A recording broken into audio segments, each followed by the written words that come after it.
জয় হিন্দ, জয় ভারত, নমস্কার। আমি চন্দন মণ্ডল, all India driver. দাদাভাই, আমি 37 বছর ননস্টপ গাড়ি চালাচ্ছি, গাড়ি লাইনে যুক্ত আছি।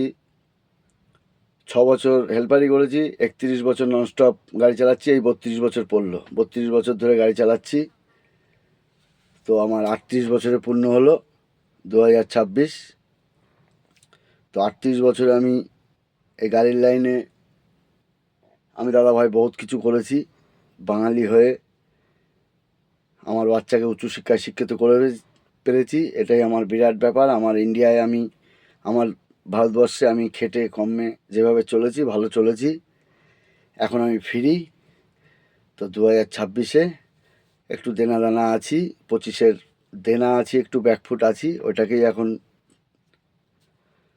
রিকভারি করতে পারলে আর আমার এখন টেনশন নেই। তো বাঙালি হিসাবে একটু দুঃখিত আছি, দুঃখ লাগে, দুঃখই আছেই, পুরোই দুঃখের ওপরেই আছি। সেটা হচ্ছে বাঙালি হিসাবে যে আজকে নেতাজি সুভাষের কথা, শ্যামাপ্রসাদ মুখার্জি কথা, বঙ্কিম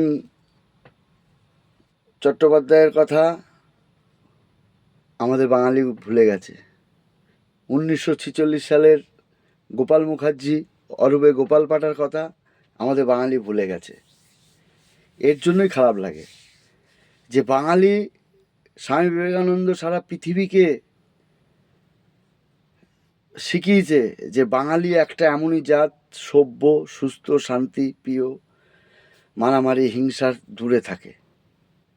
তো পৃথিবীর লোক আমাদের এই গীতার বাণী শুনে সচেতন হয়ে আজকে বৃন্দাবনে গিয়ে দেখলে বোঝা যাবে, পৃথিবীর নানান দেশের লোক আসছে মায়াপুর, নবদ্বীপ, মায়াপুরে।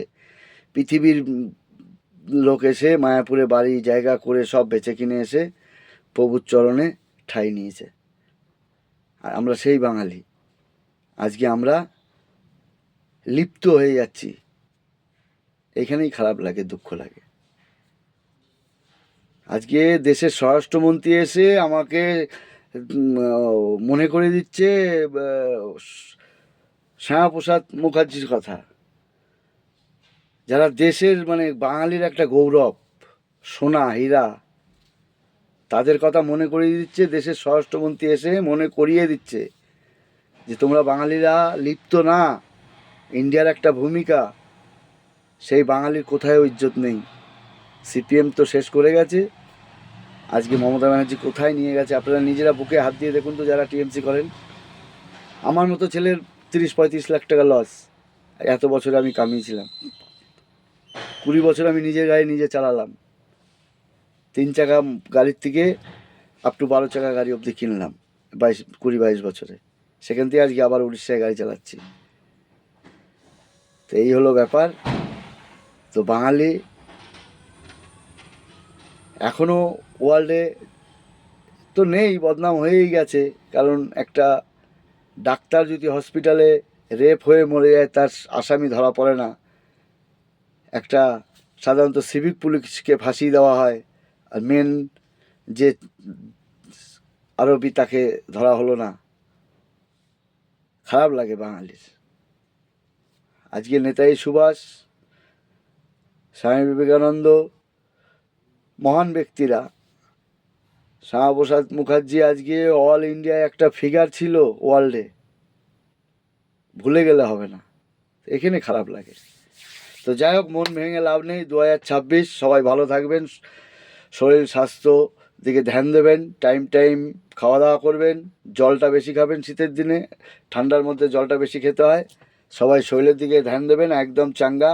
দেশ আমাদের অনেক, ইন্ডিয়া মহান দেশ, কাজের কোনো অভাব নেই, হাত পা না হলে কোনো ব্যাপার নেই। আমি সারা ইন্ডিয়া চলছি। তো সবাই ভালো থাকবেন, সুস্থ থাকবেন, এই বলেই রাখছি। কর্ম করতে হবে। জয় হিন্দ, জয় ভারত, ভারত মাতা কি জয়।